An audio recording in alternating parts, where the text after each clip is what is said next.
Hi everyone, I'm Mark Hess, a certified flight instructor from HessFlyingSchool.com. I'm with Arizona Cloudbusters. Right now we have two airplanes, a Cessna 172 and a Cessna 182. The Cessna 172 is your typical high-wing airplane that you see flying around the valley. 180 horses, it goes about 120 miles an hour. The 182 is a little bit more power, it's 230 horses and it goes about 150 miles an hour. We'll do all of our training in both of those airplanes. We'll start out initially going to the southeast practice area, which is just south of South Mountain, and we'll be doing private maneuvers at 4,000 feet, staying underneath the Phoenix airspace. There are a lot of local airports here in the valley. We fly out of Stellar, but Chandler is nearby, Williams Gateway is nearby, Falcon Field, Scottsdale Airport. So we'll have an opportunity to get the feel for the differences between each one of those airports. We'll do a lot of touch and goes. We'll do private maneuvers out in the desert. We will prepare for a long cross country. We'll probably go down to Tucson or something of that effect. We'll also get 3 hours of night training where we'll go into Tower Airport at night and learn how to do those landings and takeoffs at night. So Phoenix is one of the best places in the world to learn how to fly, and it's because of our beautiful weather, and we'll take advantage of that.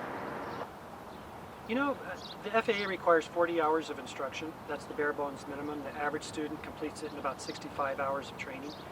So typical programs are 6 to 9 months, and I tell people it's pretty much, think of it as a college course.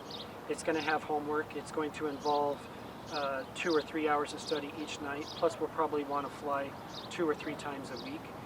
I do have an accelerated program where we could cover everything from beginning to end in 2 to 3 weeks.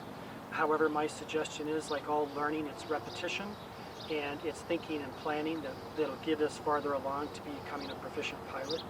But we could do it in 2 to 3 weeks or anywhere from 6 to 9 months.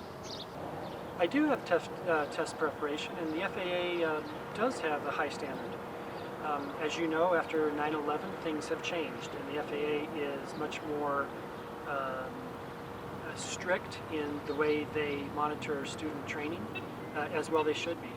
I do have a program where I've developed a study program where we look at each one of the questions that would be on the exam, and we prepare you for that throughout the entire process. If you are a diligent student, if you're doing the homework, if you're staying on top of what needs to be done, passing the written exam won't be difficult. It's a timed test where you're expected to get a 70% or above score. And the practical test ride, by the time we get there, you will be prepared for everything that you need to successfully answer those questions. However, it is an independent assessment of your proficiency in your flying skills. And it is always difficult to anticipate what a federal examiner is going to ask you. But I'm confident if you follow my program and work with me closely, we will adequately prepare you for a successful check ride.